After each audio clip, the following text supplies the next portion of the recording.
I think the big thing the Nets messed up with is they waited too long to do this. And the strength of this trade is that it gave them 2 firsts that they could have traded.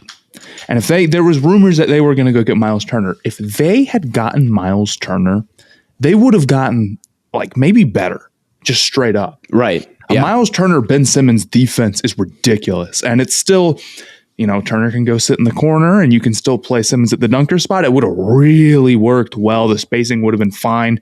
You wouldn't even need to have Simmons on a center, which would make him even more valuable on defense. They could have really figured it out. It's still good. All things considered, like it's bad because Harden wanted out, but okay, except Harden wanted out. It's not a bad trade. Plus you got Seth Curry, and I said I wouldn't consider it if you weren't getting Curry back. So they got Curry back and 2 firsts. It's not all bad. But the big thing is, can Simmons adapt and play a role for a championship team? And he has just refused to do anything like that anytime soon. But I think he's just glad to get out of the 76ers. So maybe I'm a little bit more hopeful than I think we should all just be happy that we never have to hear a Ben Simmons trade rumor ever again. I don't know about that. Yeah, wait 3 months. Wait 3 months. Look, I've been pro this trade for the Nets since I've heard the rumors of it. I don't think it's impossible that they did get better just on the strength of this deal. And it's because Harden hasn't been trying these past couple weeks and they're on a losing streak. And if they didn't make this move and you have a disgruntled Harden, who knows what that looks like the rest of the year. Now you have what I assume is a motivated Simmons to at least be like regular season Simmons from last year, who has been an all-star before. All right. Yeah. And, you look at what is gone now that Harden is gone. A lot of scoring potential, obviously. Best playmaker. Playmaker. But you're getting a scorer back in Curry, someone who can shoot.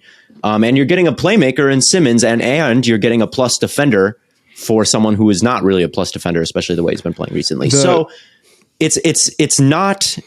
If Simmons is going to come and he's going to be, out there playing, and assume there's not like massive amounts of rust, or he's just so in his own head that he can't dribble the ball anymore. God knows where his mind is at. But I don't hate this for the Nets at all. And I like it for the 76ers as well.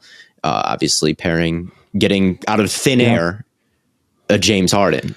Right? Yeah. So, no, I mean, I think the injury concern. Oh, my fault, Blade. I love me some James Harden, and I'll let you get your. I do. Matt, I'm gonna let you get your 2 cents in for like the rest of this segment on NBA, but I do think that if you're looking at the Nets right now, yeah, they got better, but if you're just like what the potential was with Harden versus what the potential is with Curry and Simmons, I wonder where they just went wrong, or where the connection went wrong with Harden.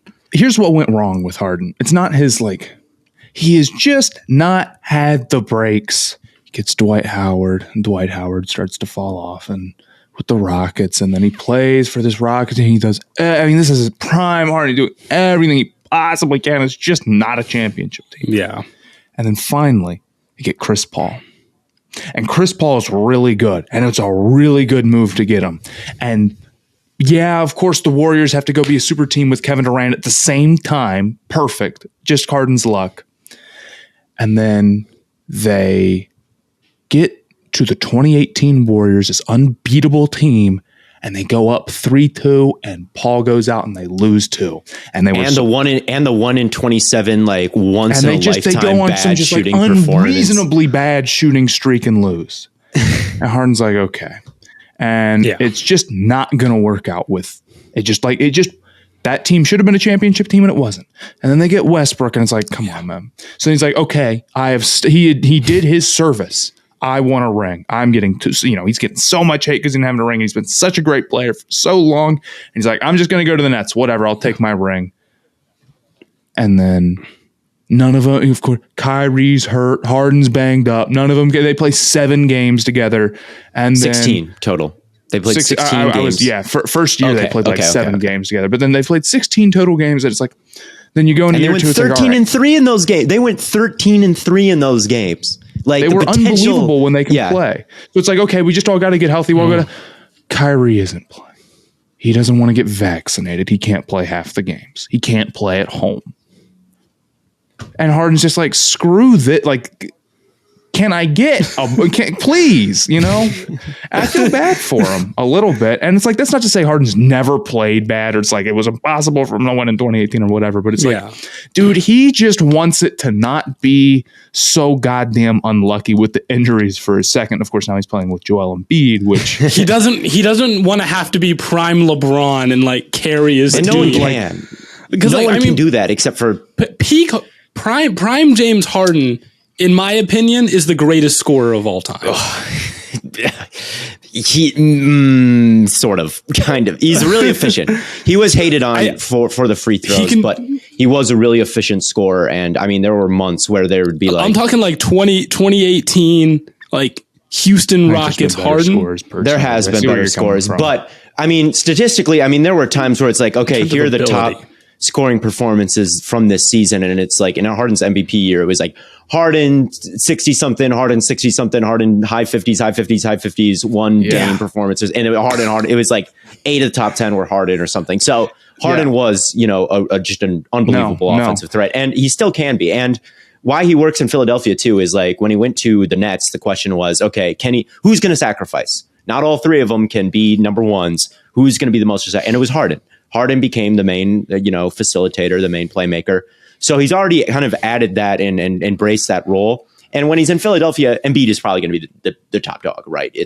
He is going to be the number 2, and he can facilitate and he can let Embiid eat, and he's already made that leap in his career. So if those 2 can stay healthy, I like it. I like it. I'm a fan of it too. You kept Maxey. Give Morey credit. He held out as long as he could, and he got it right. He was right to hold out. He was right to wait. But so outside of that, go.